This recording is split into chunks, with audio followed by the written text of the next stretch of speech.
শুভ সন্ধ্যা বন্ধুরা, তোমরা সবাই কেমন আছো? আশা করি ভালো আছো। আমিও ভালো আছি। দেখো, কালকে অঘ্রাণ মাসের লাস্ট বৃহস্পতিবার ছিল। আমি একটা পিঠে বানিয়েছিলাম। বলেছিলাম তোমাদের সাথে শেয়ার করব। দেখো পিঠেটা কিভাবে বানিয়েছি তোমাদের সাথে শেয়ার করলাম একটু। পুরো ভিডিওটা দেখো, দেখলে ভালো লাগবে। দেখো, সন্ধে দিয়েই আমি নারকেল কুড়তে বসে পড়েছিলাম। নারকেলটা কুড়া হয়ে যেতে এদিকে কোড়ার মধ্যে চিনি দিয়ে নারকেলটা ভালো করে ছাই মেরে নিচ্ছি। আর এলাচও দিতে পারো, এলাচ দিলে আর একটু খেতে ভালো লাগবে নারকেলটা।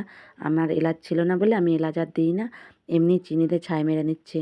আর এদিকে দেখো, ময়দাটা নুন দিয়ে একটু জল দিয়ে ঠান্ডা জলেই গুলেছি আমি, গরম জল আর দিই না।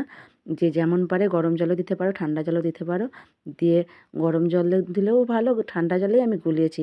আবার চাল বাটা দিয়েও তৈরি হয় এই পিঠেটা, কিন্তু আমি চাল বাটা দিই না, এমনি ময়দা দিয়ে শুধু কার কার এই করছি। পিঠেটা ভালো লাগে অবশ্যই কমেন্ট করে জানাবে।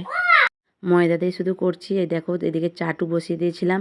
চাটু একটু গরম হতে ছাই মারাটা আগে ছাইটা মারা লাবে নিয়ে তারপরে এই চাটুটা বসিয়ে দিয়েছিলাম। গরম হতে একটু তেল দিয়ে ভালো করে খুন্তি দিয়ে তেলটা চাটুর মধ্যে চাড়িয়ে দিয়ে এই যে ডাবুতে করে অল্প অল্প করে দিয়েছি। দিয়ে যে একটা তাল পাতার টুকরো নিয়েছি, তাল পাতার টুকরো দিয়ে ভালো করে একটু চাড়িয়ে নিলাম। যে যা খেতে পারে চাড়াতে পারে, যার যেটা সুবিধে। আমরা এইভাবেই তাল পাতা দিয়ে চাড়াই, তাহলে চারানাটা ভালো হয়, সেই জন্য ওইটা দিয়েই চারাই। এবার কেউ কেউ ডাবু দিয়েও আস্তে আস্তে চারাতে পারে, কিন্তু আমি ওইভাবে পারি না, আমি তাল পাতা দিয়েই চারাই। দেখো যে চারানো হয়ে গেছে, দিয়ে একটু আঁচ খেয়ে গেলে খুন্তি দিয়ে আমি আস্তে আস্তে এদিকে একটু তুলে দিচ্ছি। একটু প্রথমেই তো একটু দেরি হচ্ছিলো, কেন চাটুটা তাতে দেরি হয়েছিল বলে। তারপরে যে মাঝখানে নারকেলের ছাই লম্বা করে দিয়ে এবার এইভাবে ভেজে নিচ্ছি। দেখো, ভালো করে তেল দিয়ে একটু ভেজে নিচ্ছি এদিক ওদিক করে। দিয়ে দেখো, আমার একটু বড় হয়ে গেছিলো, একটু নারকেলটা বেরিয়ে যাচ্ছিলো বলে আমি আবার দু টুকরো করে কেটে নিয়েছি খুন্তি দিয়ে, যাতে একটু ভালো ভাজা হয়।